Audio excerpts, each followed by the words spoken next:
안녕하십니까. 오라클 클라우드의 새로운 소식을 쉽게 전달해드리는 OCI 읽어주는 곰돌스의 32번째 시간입니다.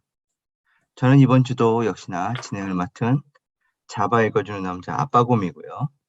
안녕하십니까, 베어메탈입니다. 안녕하세요. 민석빠입니다. 안녕하세요. 곰돌이입니다. 네, 주말에 수도권은 폭설과 한파가 몰아쳐서 무척 추웠습니다. 저도 감기에 걸려가지고 목소리 상태가 좀 안 좋은데요. 방송 중에 실수하더라도 양해 말씀 좀 부탁드리겠습니다. 한파 속에서도 오늘 전할 소식이 많은데요.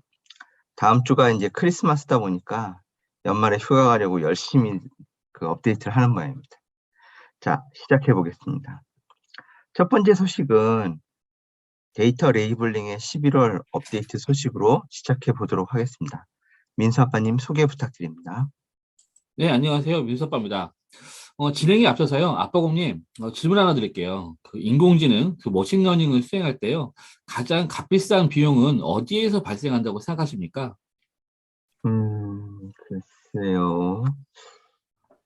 일반적으로 비용이 발생하는 부분은 뭐 GPU와 같은 인프라 사용 비용하고 데이터 사이언스 이제 전문 인력들 워낙 모자르니까 고용 비용도 많이 들긴 할 것 같은데 전 데이터 처리 비용이 엄청 클 것 같아요. 그래서 데이터 분석 가능한 형태로 이제 전처리하고 알고리즘 학습이 하도록 그렇게 이제 레이블링 하고 등록하는 과정이 이게 비용이 가장 많이 들 것 같거든요. 최근에 데이터셋에 레이블을 이제 자동으로 해주는 그런 스타트업에 큰 투자금 받는 거 보니까 이쪽이 상당히 클 것 같은데요.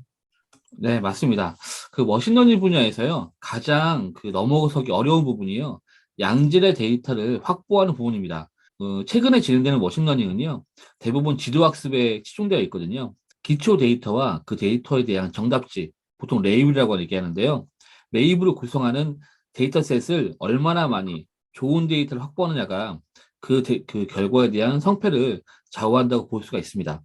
이를테면 고3 학생이요. 이제 수능을 준비하는데요. 이제 쪽집게 강사가 제공하는 기출문제를 확보했다고 하더라도요. 그 기출문제에 대한 정답이 정확하지 않다면 그 기출문제는 공부하지 않는 게 더 좋을 것 같습니다. 머신러닝을 수행함에 있어서요. 좋은 데이터셋을 얼마나 많이 확보하느냐, 그리고 그 데이터에 정답을 얼마나 효과적으로 달 수 있느냐, 이런 것들을 관리하는 것이 가장 중요한 부분인데요.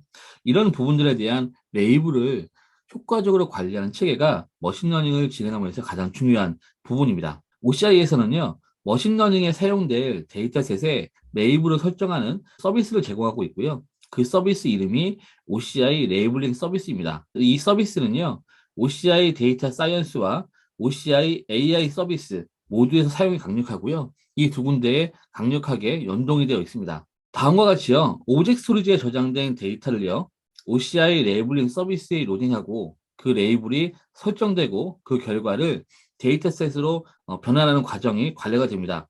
OCI 레이블링 서비스는요, 이미지 데이터, 자연어 말뭉치, 일반 데이터셋 모두를 지원하고요. 그리고 이런 서비스들은 데이터 사이언스와 AI와 연동되기 때문에 지원 사항이 상당히 큽니다. 이번 주에는요, 이러한 OCI 레이블링 서비스에 대한 UI 사용자 편의성, 데이터 처리에 대한 에러 메시지 출력에 대한 효율성이 증가가 됐다는 발표가 있었고요. 그리고 익스포트된 데이터셋에 대한 파일명 등 메타 정보를 출력하는 기능들이 개선됐다는 그런 발표가 있었습니다. 그리고 또 한 가지는 이러한 OCI 레이블링 서비스가요, OCI ETL 서비스인 OCI 데이터 인티그레이션에 대한 연동 기능이 강화가 됐다는 그런 발표가 있었어요. 전체적으로 MLOps, 머신러닝 자동화와 관련된, 그리고 머신러닝을 수행하는 것에 대한 효율성을 증대하는 그런 피처가 발표됐다고 보시면 좋을 것 같습니다.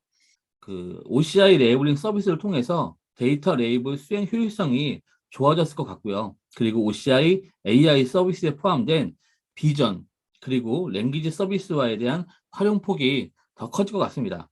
이상으로 OCI 레이블링 서비스에 대한 업데이트 소식을 간단하게 정리했습니다. 네, 두 번째 소식은 데이터 사이언스에서 새롭게 추가된 기능에 대한 소식입니다. 계속해서 민수 아빠님이 내용 전달해 주시겠습니다. 네, 이 부분도 민수 아빠가 전달하겠습니다. OCI 데이터 사이언스는요, OCI가 제공하는 인공지능 개발 환경입니다. OCI 데이터 사이언스에서는요, 파이썬 기반 인공지능 개발 환경을 제공하고요. 데이터 사이언티스트는요, 이 환경에서 알고리즘을 개발하고요. 개발된 인공지능 알고리즘에 대한 메타 정보 및 버전을 관리할 수 있습니다. 그리고 실제 동작하도록 컴퓨팅 서버에 배포하는 작업을 일괄적으로 처리할 수 있겠고요. OCI에서는 인공지능 모델을 만드는 전체 과정을 제공하는 데이터 분석의 OCI 핵심 서비스라고 보시면 좋을 것 같아요. 이번 주에 데이터 사이언스는요, 배포된 모델에 대한 성능 모니터링 기능이 추가됨을 발표했습니다. 보시는 것 같이 해당 그런 알고리즘이 배포된 컴퓨팅 서버에 대한 CPU 사용률, 메모리, 그리고 활용률에 대한 그 헬스에 대한 기록들을 일괄적으로 볼 수 있는 UI가 추가가 됐고요. OCI의 그 서비스에 대해서 간단하게 살펴보면 OCI 데이터 사이언스는요, 인공지능 모델을 개발하는 주피터랩 환경을 보시는 바와 같이 제공을 합니다. 그 사용자는 환경이 필요할 때 요청을 하면 해당 분야에 대한 그 라이브러리에 설치된 최신의 환경이 배포가 되고요. 이렇게 개발된 그 모델들은요, 모델에 대한 등록으로 저장할 수 있고요. 이렇게 저장된 것들은 메타 정보로 관리해서 그 해당 모델, 알고리즘에 대한 버전, 그 메타 정보 관리, 그리고 다양한 정보들을 관리하기 때문에 다시 모델을 복구하거나 복원하거나 재학습시키는데 효율적입니다. 그리고 이렇게 관련된 모델들은요, 데보스와 연결돼서 배포와 배포하는 환경에 대한 편의성을 제공하고요. 이 모델을 직접 컴퓨팅 서버에 연동을 해서 배포하고 관리할 수 있는 체계가 마련됐고, 오늘 공개한 매트릭 정보, 성능 측정 정보와 관리 화면이 연동이 되기 때문에요. 전체적으로 OCI 데이터 사이언스를 이용해서 알고리즘을 학습시키고 모델을 관리하고 모델을 배포한 이후에 모델에 대한 운영 상태를 관리할 수 있는 엔드투엔드 환경이 지원됐다는 것이 이번 주에 발표된 OCI 데이터 사이언스의 주요 핵심 업데이트 내용입니다. 오라클 클라우드의 AI 서비스 중에 하나인 랭귀지 서비스와 관련된 소식도 새로 올라온 것 같습니다. 이 서비스에 대하여 민수 아빠님 설명 계속해 주셨으면 합니다. 랭귀지 서비스에 대한 업데이트 내용도 민수 아빠가 진행하겠습니다. 오라클 클라우드에서는요, 5개의 AI 서비스를 제공합니다. 여기서 말하는 AI 서비스란 사전에 학습된 모델을 제공해서 개발자가 별도의 알고리즘 학습을 시키는 과정 없이요, API로 해당 기능을 직접 사용할 수 있는 서비스가 AI 서비스로 분류가 되는데요. 그 중에서 자연어 처리 분야를 담당하는 것이 랭귀지 서비스입니다. 그 자연어를 보통 NLP라고 하는데요. OCI 랭귀지 서비스는 NLP, 자연어 처리에 대한 5개 분야의 기능을 제공하는 것을 목표로 하고 있고요. 사전 학습된 모델을 제공하기 때문에 별도의 학습 과정을 거치지 않고 사용자는 이 API를 직접 사용해서 특정 기능들을 활용할 수 있게 됩니다. OCI 랭귀지 서비스는요, 다음과 같이 5가지의 기능을 제공을 하는데요. 입력된 문서 혹은 글귀를 분석해서요, 언어 감지, 핵심 문구 추출, 그때 10개의 카테고리로 문장을 분류하는 작업, 그리고 문장에서의 단어에 대한 의미를 파악하는 개체명 인식, 그리고 주요 문장에 대한 감성 분석, 이 5가지의 기능을 제공하겠고요. 이런 기능을 API로 활용하기 때문에 핵심 데이터가 있다 그러면 이 기능을 직접 활용할 수 있게 됩니다. 랭귀지 서비스의 기능을 사용하는 방법은 2가지가 있습니다. 오라클 클라우드 웹사이트인 OCI 콘솔에서요, AI 랭귀지 서비스 UI를 통해서 문장을 입력하고요. 그 결과를 UI로 확인하는 방식이 있겠고요. 2번째 방식은요, RESTful API와 OCI SK로 OCI 랭귀지 서비스를 활용하는 방법입니다. 이 API는요, 개발자가 활용할 수도 있고요. 데이터 분석가가 수집한 데이터에 대한 자연어 데이터 피처를 추출하는 용도로 활용할 수도 있습니다. OCI 랭귀지 서비스가 제공하는 사전 학습된 모델을 이용하면요, 누구나 자연어 처리 결과를 응용 애플리케이션과 데이터 과학 분야에서 효율적으로 활용할 수 있는 방법이 열리게 될 것 같아요. 이번 주에 발표된 OCI 랭귀지 서비스의 업데이트는요, OCI 랭귀지 서비스에 대한 자연어 분석 성능이 대폭 개선됐다는 점을 발표했고요. 2번째는 한 번에 100개의 문서를 배치 형태로 처리하는 API가 추가됐다는 소식입니다. 그러니까 데이터 정확도와 데이터 처리 성능이 향상됨을 알리는 업데이트가 있었습니다. OCI 랭귀지 서비스의 사전 학습 모델은 영어만 지원을 하나요? CI 랭귀지 서비스가 제공하는 사전 학습 모델은요, 101개의 언어를 지원하는 다국어 모델입니다. 물론 이 안에도 한국어가 포함되어 있고요. 이런 서비스 이용할 때 걱정되는 부분이 그 데이터 유출입니다. 그 OCI 랭귀지 서비스 이용하기 위해서는 기업의 데이터를 입력을 해야 하는데 이러면 데이터 유출의 위험이 있지 않을까 걱정하는 분들이 많을 것 같아요. 이런 부분은 오라클은 어떻게 대처를 하고 있나요? 네, 맞습니다. 그 OCI API 서비스, 특히 랭귀지 서비스를 사용할 경우에는요, 사전에 학습된 그 모델을 사용하기 때문에 학습 용도로 데이터를 제공할 필요는 없지만요, 그 학습된 모델에 대해서 저희가 그 사용할 데이터를 입력하고 그 결과를 확인하기 위해서는 저희가 데이터를 입력하는 과정이 발생합니다. 이 경우에 입력 데이터가 벤더사로 유출되는 것이 아닌지 걱정하시는 사용자가 굉장히 많아요. 이런 부분이 굉장히 민감한 부분이고요. OCI 랭귀지 서비스는요, 유럽연합, EU에 대한 GDPR이라는 개인정보보호법을 준수하고 그 적절성이 승인을 받았습니다. 그 사용자가 입력한 데이터는요, 어떠한 그 상황에서도 오라클이 데이터를 볼 수 없고요. 그리고 보이지도 않습니다. 이런 준수에 대한 공고를 보시면 서비스 API 사용에 대한 안심도를 조금 더 편안하게 가져가셔도 좋을 것 같습니다. 우선 GDPR 준수한다는 소식은 반가운 소식이네요. OCI 랭귀지 서비스 업데이트 감사합니다. 머신러닝 기술인 어노말리 디텍션은 정상 데이터와 다른 이상 데이터를 찾는 방법으로 알고 있는데요. 이에 대한 뭔가 기능적 향상이 있는 소식이 있나 봅니다. 네 번째 소식 민사파님 설명 부탁드립니다. 네, 네 번째로 어너멀리 딕션, 이상 데이터 감지라고 할 수 있는데요. 이 부분에 대한 업데이트 내용 민사파가 정리하겠습니다. 이번 주에 공개된 아노말리 디텍션 서비스에 대해서는요. 아빠곰님께서 말씀하신 것처럼 아노말리 디텍션은 이상 데이터를 탐지하는 서비스예요.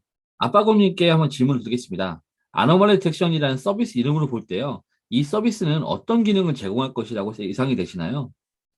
글쎄요, 그 이상 데이터라는 것이 정상 데이터와 좀 다른 경향인 다른 데이터를 찾는 것 같은데, 그럼 연속된 데이터를 입력받아서 평소와 다른 패턴을 찾는 서비스 아닐까요? 네, 상당히 비슷합니다. 여기서 중요한 것은요, 연속된 데이터라는 그런 의미를 정확하게 집어주신 것 같아요. 그러면 그런 그 대상이 되는 데이터는요, 어떤 데이터가 입력에 대한 대상 데이터가 될 수 있을 거라고 생각하시나요? 뭐 우선 공장 센서 데이터나 이런 거, 그다음에 공장이나 인프라의 장애를 이제 사전에 판단하는 그런 예비 정비 같은 분야에서 주로 쓰이지 않을까요? 네, 맞습니다. 그 예지 정비, 그리고 센서 데이터 같은 것을 이용해서 이상 패턴을 찾아내는 것에 많이 쓰인다고 생각하시는데요. 그런데 이 분야에 적용되는 도메인은요, 생각보다 굉장히 폭넓습니다. 그러니까 주식이라든지 판매량, 인구 분포, 어떤 연속적인 시계열 데이터들, 연속적으로 발생하는 시계열 데이터가 있다 그러면요, 이런 데이터들은 모든 데이터를 어노멀리 딕션에다가 입력할 수 있겠고요.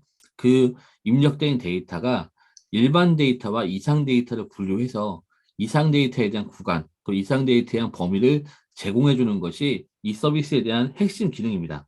최근 오라클 클라우드는요, 보시는 그림과 같이 AI를 위한 데이터 분석 서비스와 AI API 서비스를 제공하는 OCI AI 서비스로 구성된 데이터 플랫폼을 완성해서 제공해주고 있습니다. 이 중에서요, AI 서비스에 아노멀리 디텍션 서비스가 포함되어 있고요. 보시는 화면이 아노멀리 디텍션에 대한 메뉴로 이동하는 화면인데요. 오라클은 MSET2라는 알고리즘을 개발해서 특허를 출원했습니다. 이 알고리즘은요, 시계열 데이터의 일반 데이터와 이상 데이터 패턴을 구분하는 그런 알고리즘이고요. OCI 아노멀리 디텍션 서비스를 이용하면요, 이상 데이터 패턴 구간을 시각 데이터와 제이슨 포맷으로 결과를 반환하는 API를 제공합니다. 그러니까 사용자는요, OCI 아노멀리 디텍션 서비스에 학습 데이터를 입력해서 정상적인 구간과 그리고 이상 패턴에 대한 것을 사전에 학습을 시키고요. 이렇게 만들어져 있는 모델을 이용해서 새로운 데이터를 입력하면 그 데이터에 대해서 이상 패턴이 발생하는 구간을 찾아서 제시하는 것이 이 서비스의 특징입니다.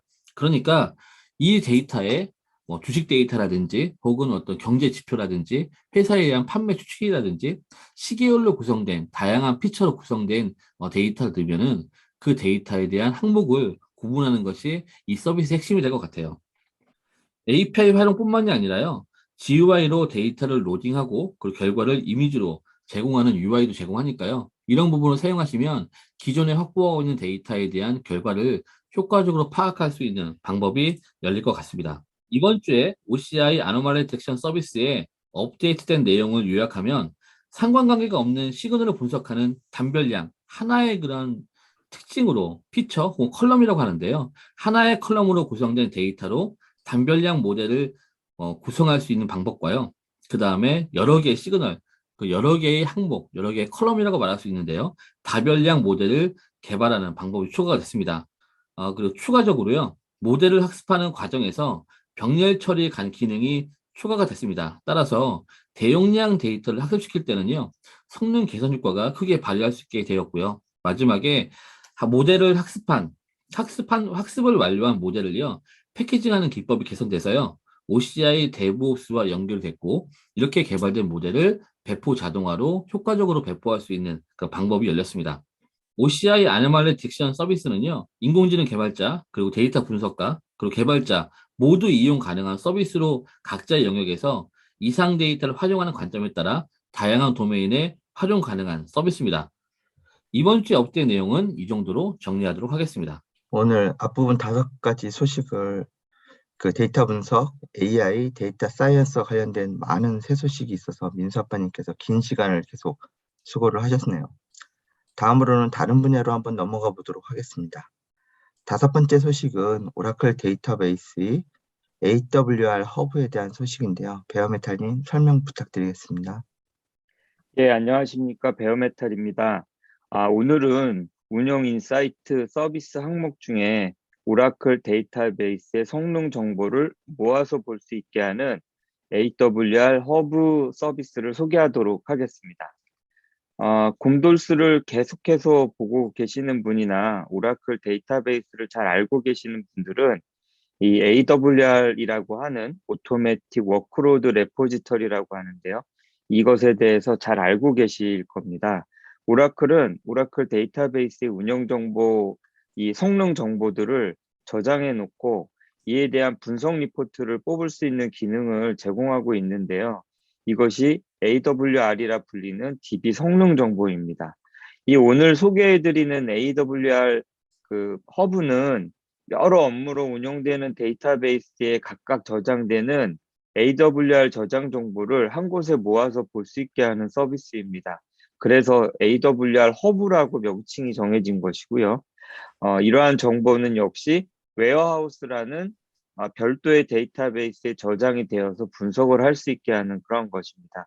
이 상단의 그림은 AWR 허브의 생성 및 활용을 위한 단계를 보여주는 다이어그램이고요.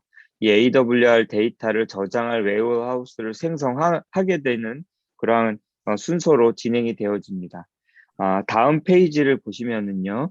실제 오퍼레이션스 인사이트라고 하는 메뉴 화면에서 개요인 오버뷰를 포함한 6가지의 메뉴 중에 AWR 허브를 선택했을 때의 화면입니다. 이 앞에서 설명해 드린 것처럼 이 AWR 허브를 생성하고 활용하는 이 다이어그램이 이 콘솔 메뉴에도 똑같이 나와 있는데요. 이러한 부분을 참고해서 진행을 하실 수 있을 것 같습니다. 현재 생성한 AWR 허브가 없기 때문에 새로운 AWR 허브를 한번 제가 만들어 보도록 하겠습니다. AWR 허브를 생성하기 위해서는요. 먼저 AWR 레포지토리를 담아낼 2가지 공간을 만들어야 합니다. 하나는 이 데이터를 넣을 웨어하우스 데이터베이스고요. 하나는 이 웨어하우스에 데이터를 넣기 위해 필요한 또 하나의 오브젝트 스토리지입니다. 앞서 말씀드린 것처럼 웨어하우스를 생성하기 위한 화면은 저는 위쪽에 보시는 것처럼 간단하게 1호 CPU짜리 그 CPU 카운트 하나짜리의 웨어하우스를 한번 만들어 봤고요. 그 이후 단계를 넘어가면 바로 AWR 허브를 만드는 화면을 보실 수가 있습니다. AWR 허브를 만들고 웨어하우스에 넣은 데이터를 모아놓은 오브젝트 스토리지 정보까지 함께 해서 이렇게 정리가 되면은요, AWR 허브의 생성은 완료를 하실 수가 있습니다. 현재 생성된 AWR이 없어서 뭔가 분석 화면을 보여드릴 부분들은 없어서 좀 아쉬운데요. 이 도큐먼트 문서에 포함된 화면으로 간략한 설명을 좀 드리면서 마무리하도록 하겠습니다. AWR 데이터가 웨어하우스에 업로드 되어졌다면 보시는 화면처럼 이 특정 스냅샷의 이 정보, 시작 시점이라든가 종료 시간을 기준으로 해서 AWR 리포트를 뽑을 수 있다는데요. 오른쪽 화면처럼 운영 데이터베이스에서 뽑은 AWR 리포트와 동일한 리포트를 아마도 뽑을 수 있는 것 같습니다. 차후에 혹시 업데이트 되는 소식이 있을 때 기회가 된다면 이 AWR 허브를 이용해서 AWR 분석에 대한 부분을 어떻게 하는지, 또 다른 어떤 추가적인 재밌는 기능들이 있는지 한번 더 상세하게 한번 보는 시간을 갖도록 하도록 하겠습니다. 이상으로 간략하게 AWR 허브에 대한 소식은 마치도록 하겠습니다. 감사합니다. 네, 감사합니다. 오라클 데이터베이스의 성능 정보를 한 곳에 모아놓고 관리하면 매우 유용할 것 같긴 하네요. 이 AWR 허브를 이용하여 어떤 분석이 가능한지 좀 궁금해지기도 하는데요. 나중에 이 성능 분석에 대해서도 자세한 설명 들을 수 있는 기회가 있었으면 합니다. 자, 다음 소식으로요. 오라클 클라우드의 새로운 빌링 툴에 대한 소식입니다. 클라우드에서 사용되어지는 자원에 대한 청구 내역이 상세하게 정리가 될 수 있어야 고객이 비용에 대한 가시성을 가져갈 수 있을 것 같은데요. 어떤 내용인지 한번 알아보도록 하겠습니다. 베어메탈님이 설명해 주시겠습니다. 예, 이어서 새로운 빌링 툴에 대한 소식 전달해 드리도록 하겠습니다.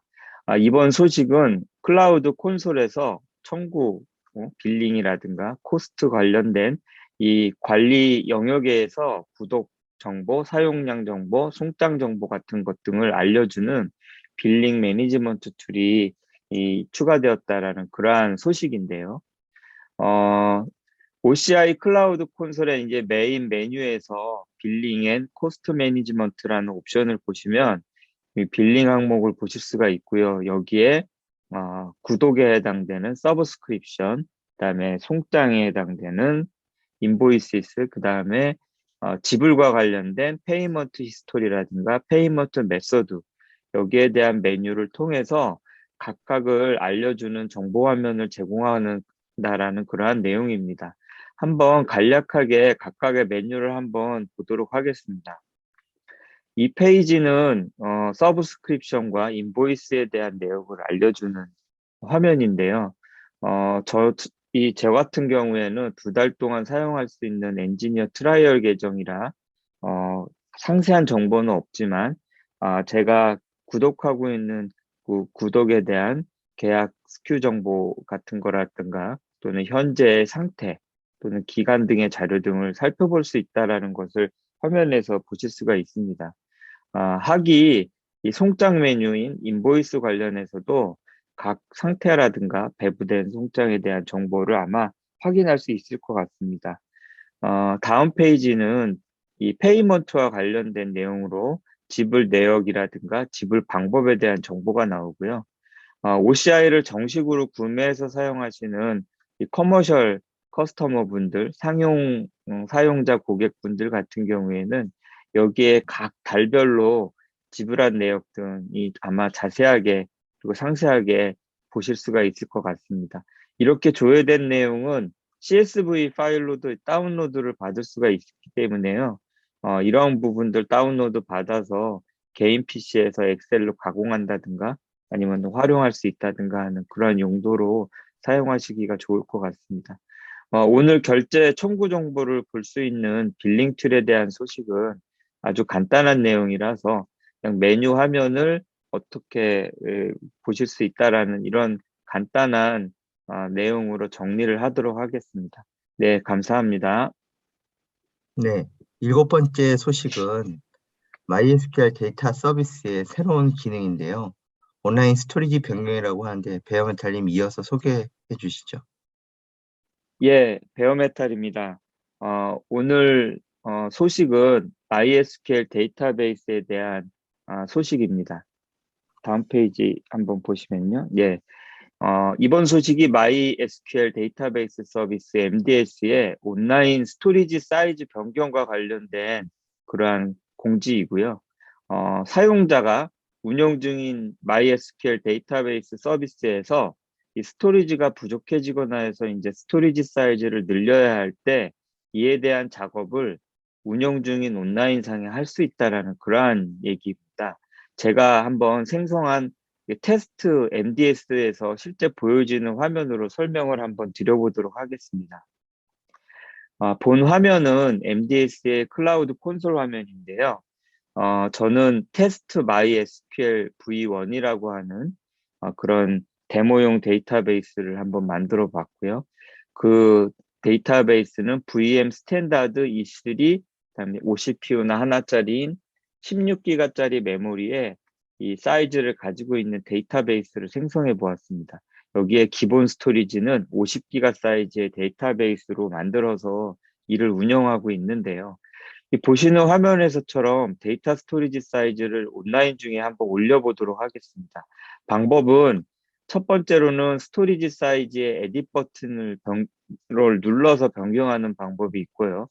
다른 방법으로는 위에 More Actions라는 확장 메뉴를 누르시면 업데이트 스토리지 사이즈라는 버튼을 눌러서 바꾸는 방법이 있습니다.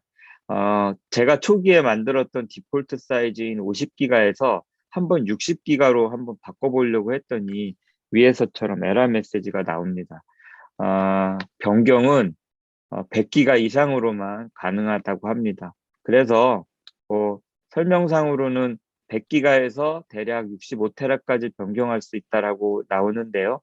그래서 저는 120기가로 한번 크게 변경을 해보았습니다. 이 어느 정도 시간이 지나니까 저의 MDS가 120기가로 온라인 중에 스토리지가 늘어날 수가 있는 것을 발견을 했고요. 그렇게 운영이 되고 있었습니다. 이후 제가 궁금한 점이 하나 생겼는데요. 그러면 스토리지를 줄일 수는 없을까? 하고 한번 생각을 해봤습니다. 그래서 제가 스토리지를 증가한 이후 아무 데이터를 넣지 않은 상태에서 다시 변경이 가능한 최소 사이즈인 100기가로 줄여보고자 해봤습니다. 그랬더니 현재 사이즈보다 작은 사이즈로의 감소는 안 된다는 메시지가 나왔습니다. 오늘 제목이 온라인 스토리지 리사이즈인데 실제는 온라인 스토리지 인크리징이 맞는 것 같습니다. 증가만 되는 그러한 모습을 보이고 있네요. 만약 사용자가 이 리사이즈를 하려고 할 때 물론 스토리지 공간이 부족하니까 늘리기 위해서 리사이즈를 하겠죠. 만약에 실수로 사이즈를 늘릴 때 공을 하나 더 붙여서 리사이즈를 한다든가 예를 들어서 뭐 200기가를 늘리려고 했는데 뭐 2000기가로 늘려버리게 되면 아주 당황스러운 상황이 발생할 수도 있는 것인가 하는 좀 우려가 들기도 합니다. 결국 사용자가 리사이즈를 하실 때 꼭 반드시 정확한 숫자를 확인하시고 진행을 하시는 게 현재까지는 좋을 것 같네요. 이상으로서 MySQL 데이터베이스의 온라인 스토리지 리사이즈에 대한 설명을 마치도록 하겠습니다. 감사합니다. 네, 이번 주에 API 게이트웨이와 관련된 소식이 많이 나왔습니다. 세 가지 소식 한꺼번에 이어서 곰돌이님이 설명해 주시겠습니다. 네, 안녕하세요. 곰돌입니다. 네, 말씀하신 대로 이번 주에 API 게이트웨이 관련해서 3개의 새 소식이 올라왔습니다. 시차를 두고 릴리즈도 했지만 몇 면을 보면은 그 핵심 내용은 하나라는 것을 알 수가 있고요. 그래서 이 3가지를 하나처럼 묶어서 소개를 드릴까 하는데요. 먼저 간략하게 API 게이트웨이를 한번 살펴보고 각각의 내용을 한 번씩 읽어드린 다음에 그 핵심 내용이라는 것을 한번 살펴보겠습니다. API 게이트웨이 서비스에서 API 게이트웨이는 리저널 서브넷의 가상 네트워크 어플라이언스라고도 얘기를 합니다. 일종의 디바이스로 본다는 것인데요. API 게이트웨이 서비스를 사용하면 네트워크 내에 액세스할 수 있는 프라이빗 엔드포인트가 있는 API를 게시할 수 있고요. 인터넷 트래픽을 허용하면 퍼블릭 IP 주소로 노출을 할 수가 있습니다. 엔드포인트는 API 유효성 검사라든지 요청 및 응답 변환, 코스, 인증과 승인 또는 요청 제한 설정 등을 지원하고 있습니다. API 게이트웨이 서비스를 사용해서 리전 서브넷이나 폴트 도메인에 하나 이상의 API 게이트웨이를 생성해서 API 클라이언트에 트래픽을 처리하고 이것을 백엔드 서비스로 라우팅을 하게 됩니다. 단일 API 게이트웨이를 사용해서 여러 백엔드 서비스에 뭐 예를 들면은 로드 밸런서라든지 컴퓨팅 인스턴스라든지 오라클 펑션이라든지 이런 여러 백엔드 서비스를 단일로 통합된 API 엔드포인트로 연결할 수가 있습니다. API 게이트웨이 서비스에 액세스해서 그 콘솔이나 REST API를 사용해서 API 게이트웨이나 API 디플로이먼트를 정의할 수가 있고요. 고가용성이 보장이 되기 때문에 반드시 리저널 서브넷에서만 이 API 게이트웨이를 생성할 수가 있고요. 서울 같은 경우에는 단일 AD 지역이기 때문에 기본적으로 리저널 서브넷이죠. 프라이빗이나 퍼블릭 서브넷에다가 프라이빗 API 게이트웨이를 생성할 수는 있지만 퍼블릭 서브넷에서만 퍼블릭 API 게이트웨이를 생성할 수 있다는 거 유의할 필요가 있고요. API 게이트웨이 서비스는 가용성 도메인 또는 폴트 도메인에 걸쳐서 자동으로 이 내결함성이 있게 구성이 됩니다. 그래서 다중 AD 지역에서 API 게이트웨이가 자동으로 활성 또는 가용성 도메인을 선택해서 API 게이트웨이 엔드포인트를 자동으로 가지게 되죠. 가용성 도메인이나 폴트 도메인이 뭐 특정 장애가 발생하게 되면은 API 게이트웨이 서비스는 자동으로 그 장애 조치를 처리를 하고 트래픽이 작동하는 방식을 가용성 도메인 또는 폴트 도메인으로 자동으로 라우팅을 합니다. API 게이트웨이에 대해서는 간단히 살펴보았고요. 처음으로 돌아가서 첫 번째 소식부터 한번 보겠습니다. 첫 번째는 12월 14일 먼저 발표된 서티피케이트 서비스와의 통합을 얘기하고 있습니다. 한번 읽어보면요.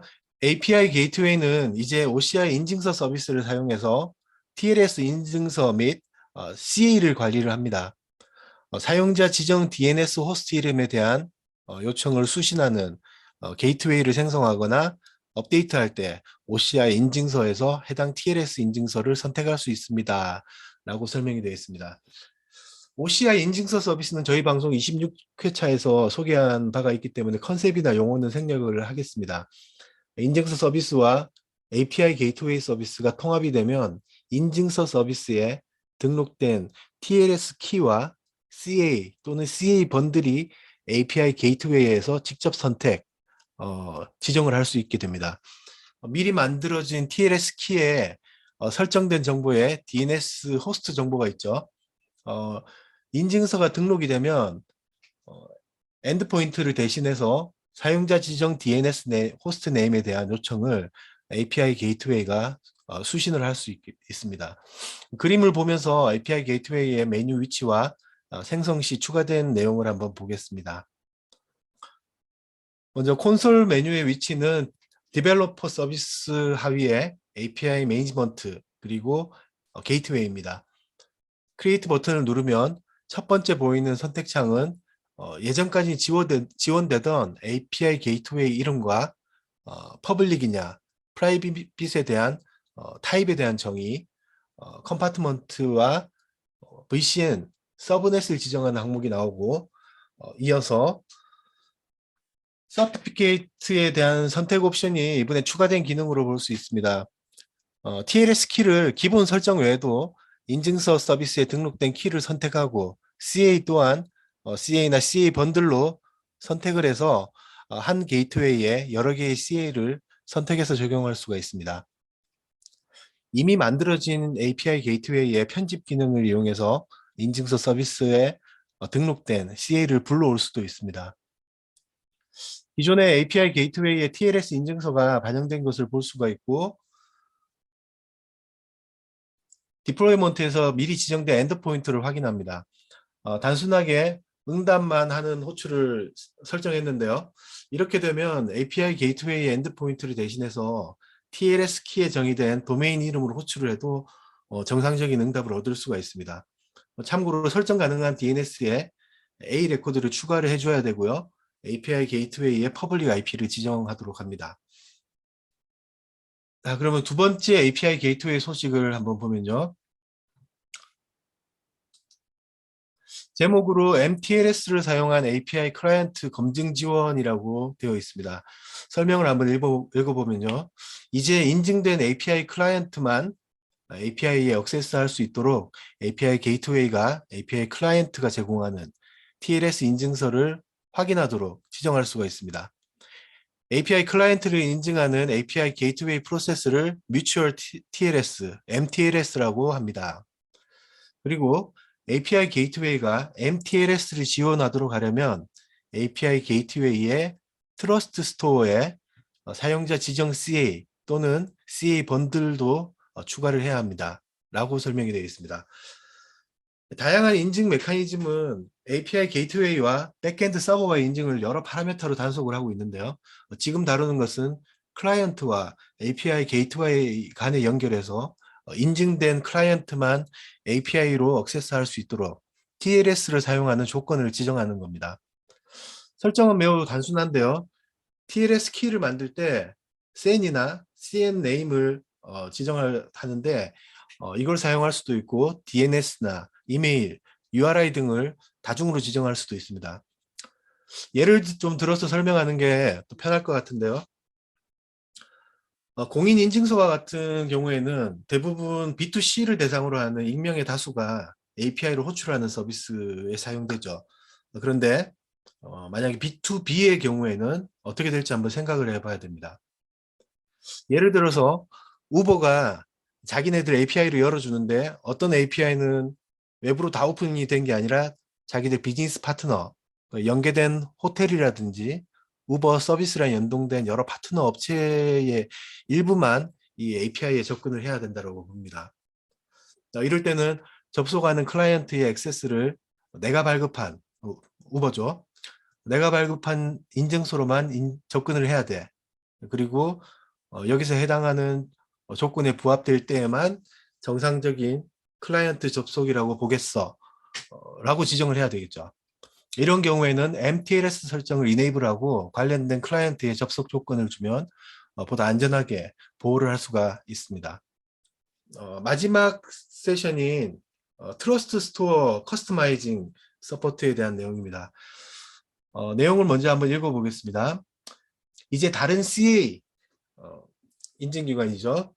다른 CA 또는 기타 CA 번들의 루트 인증서를 추가하여 API 게이트웨이가 TLS 인증서를 확인하는데 사용하는 트러스트 스토어를 사용자 지정할 수 있습니다. 이러한 사용자가 지정 CA 또는 CA 번들은 이미 트러스트 스토어에 있는 기본 CA 번들에 추가됩니다. 사용자 지정 CA 또는 CA 번들을 트러스트 스토어에 추가한 후에 API 게이트웨이에 대한 TLS 연결, HTTP의 백엔드나 응답 캐시를 포함하고요. 이런 기본 CA 번들과 사용자 지정 CA 번들을 모두 사용하여 확인됩니다. 또한 API 배포에 대한 MTLS 지원을 지정한 경우에 API 게이트웨이는 사용자 지정 CA 또는 사용자 지정 CA 번들을 사용해서 API 클라이언트 인증서를 확인합니다. 사실상 지금 앞에 두 개 제가 말씀드렸던 그 서티피케이트 서비스가 API 게이트웨이에 통합되었다는 내용하고 두 번째 말씀드린 그 클라이언트하고 게이트웨이하고의 통신에서 MTLS를 쓰겠다라는 내용이 여기에 다 포함이 되어 있습니다. 그래서 그 방법까지도 포함되어 있는데 이 API 게이트웨이의 관점에서는 원래 가지고 있던 이 트러스트 스토어라고 하는 기본적인 CA 번들 저장소에다가 서티피케이트 서비스가 추가됨으로써 거기에서 발급되어 있는 기타 여러 기관들의 CA라든지 CA 번들을 여기서 호출해서 바로 지정해서 바로 사용할 수 있다는 관점에서 이 커스터마이징이라고 이렇게 의미를 표현되지 않았나 생각이 듭니다. 기본 CA 번들 외에 다른 CA 루트 인증서 또는 기타 CA 번들을 API 게이트웨이에 트러스트 스토어에 추가하도록 선택할 수 있다. 앞에서 계속 다뤘던 내용이죠. 그래서 의미를 보자면 일부 고객의 경우에는 보안상의 이유로 개인 CA만 포함하고 공용의 CA를 포함하지 않는 사용자 지정된 트러스트 스토어를 사용해야 될 때가 있습니다. 이런 다른 고객의 경우에 맞춤형 이 트러스트 스토어의 사용이 이 상업적인 요구 사항에 맞기 때문에 이번에 추가된 서티피케이트 서비스와의 통합과 두 번째 설명한 MTLS의 조건으로 통해서 두 가지를 다 상호작용해서 보다 더 신뢰된 환경을 제공할 수 있게 되었다라고 하는 게 이번 API 게이트웨이 세 가지 핵심 내용이 되겠습니다. 네, 이상입니다. 감사합니다. 마지막 소식은 오라클 클라우드의 VM웨어 솔루션인 OCVS에 대한 소식이네요. OCVS는 곰돌이에서도 많이 다뤄지지 않은 솔루션인데요. 새 소식과 함께 OCVS에 대한 이해도 할 수 있을 것 같습니다. 곰돌이님 설명 부탁드리겠습니다.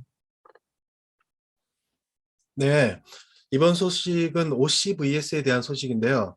내용 자체가 사실 그렇게 뭐 어렵지 않은 내용이라서 이번에는 간단하게 다뤄봤는데 기회가 될 때 다른 어떤 추가된 기능이 나올 때 OCVS에 대해서 좀 더 상세한 내용을 다루도록 하겠습니다. 내용을 한번 읽어보면요. 오라클 클라우드 VM웨어 솔루션이죠. OCVS로 줄여서 부르는데요. 이번에 추가된 기능은 VM웨어 SDDC의 EXXI 호스트에서 장애가 발생했을 때 장애난 호스트를 교체하는 절차를 고객이 직접 수행할 수 있도록 그 기능이 추가되었다라는 내용입니다. 네, OCVS는 보시는 그림과 같이 고객의 테넌시 내에 설치된 고객 관리형 VM웨어 기반 클라우드 환경을 제공하고 있습니다. 익숙한 VM웨어 도구를 사용해서 완벽한 제어를 제공하는데요. 애플리케이션을 재구성하거나 작업을 재구성하지 않더라도 VM웨어 기반의 워크로드를 클라우드로 아주 쉽게 이동하거나 확장할 수가 있습니다. OCVS가 타사의 클라우드 VM웨어 솔루션과의 차별성이라고 하면 호스트 서버의 관리권을 고객이 가져갈 수 있다는 건데요. 이렇게 되면은 하이퍼바이저에 대한 제어권과 SSH로 루트의 접속을 직접 할 수도 있겠고요. 호스트와 클러스터를 구성하고 또는 vSAN 클러스터를 세팅하거나 데이터 스토어를 브라우징할 수 있기 때문에 파일을 업로드하거나 삭제하는 등의 온프렘에서 행하던 그런 그 환경과 동일한 관리 권한과 사용 경험을 그대로 가져갈 수 있다는 장점이 있습니다. 이뿐만 아니라 사용자가 직접 버전에 대한 업그레이드 정책을 컨트롤할 수 있다는 장점도 있겠고요. 분리된 네트워크가 아니라 VCN 내에 배포가 되기 때문에 클라우드 네트워크의 보안 정책으로 완벽하게 제어를 할 수 있다는 장점도 있습니다. 그리고 호스트가 배포되고 나면 일체 오라클의 오퍼레이터가 액세스에 관여를 하지 않기 때문에 보안적으로도 차별화된다라고 볼 수가 있겠죠. 이런 이유로 보통의 경우에는 클라우드 서비스는 완전 관리형을 많이 언급을 하고 있죠. 오라클에서 OCVS를 소개할 때는 이 완전 관리형이 아닌 고객 관리형 인프라라고 소개를 합니다. 자, 여기서 지금까지 호스트에 대한 고객 관리권은 프로비저닝 이후였다라고 하면 이번 업데이트로 일부는 프로비저닝 전까지도 고객의 관리권에 포함이 되었다라고 볼 수가 있겠는데요. 고객이 장애난 하드웨어를 직접 교체하는 그 플로우까지 포함하게 되었다는 것이 이번 업데이트의 소식입니다. 클러스터에서 한 대의 호스트, 그러니까 EXX 하이퍼바이저 호스트가 되겠죠. 이것이 장애가 발생했다고 가정을 합니다. 캡처 환경을 따로 준비를 하지 못해서 화면을 보여드릴 수는 없지만 교체 과정은 매우 심플합니다.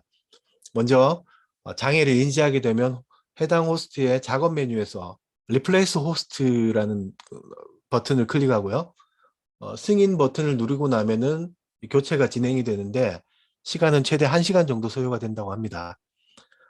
장애 전에 설정된 내용과 완벽하게 동일하게 세팅이 되고요.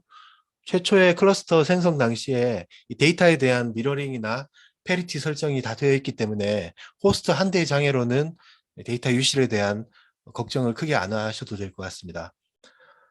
교체가 진행 중에 작업을 멈출 수도 있는데요. 한 가지 주의할 점은 이 교체를 시작하고자 하는 그 시점에서 24시간 내에 작업을 완료를 하지 않을 경우에는 장애난 서버와 교체할 서버가 과금이 함께 될 수 있으니까 이 점만 유의하시면 되겠습니다.